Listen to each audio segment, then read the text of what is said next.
right, so this is our second example of skill number 2, graphing functions, and we're going to be graphing an inequality. So the first thing we want to do is solve for y so that we can get this in a slope-intercept form.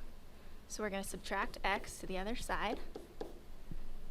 We have negative 3y is greater than or equal to negative x plus 12. And now we want to get our y alone. We're going to divide by negative 3. We're going to divide everything by negative 3.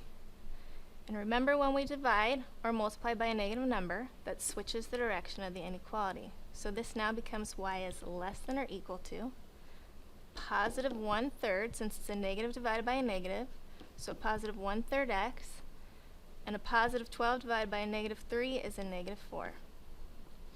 So now that we're going to graph this, we're going to start with our y-intercept. So here's our y-intercept. We're going to start at negative 4. And from there, we use our slope, and our slope is 1/3. So that means up 1 over 3. And we're going to keep graphing those points, up 1 over 3, up 1 over 3.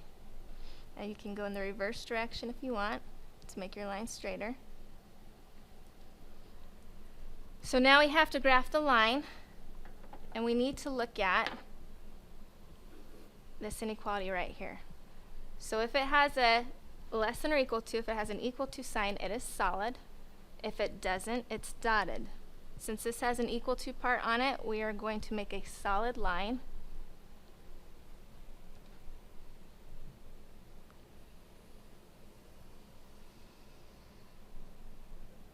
And make sure you put those arrows on the end because it goes in both directions. And now we look at the fact that this is y is less than or equal to. So that depends on which way we are going to shade. So if it's less than, we shade below. So if it's less than or equal to, we shade below. If it's greater than or equal to or greater than, we shade above.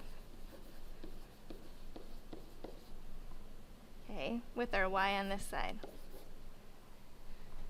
So since this is y is less than or equal to, we're going to shade below. And this represents all the solutions that would work in this inequality.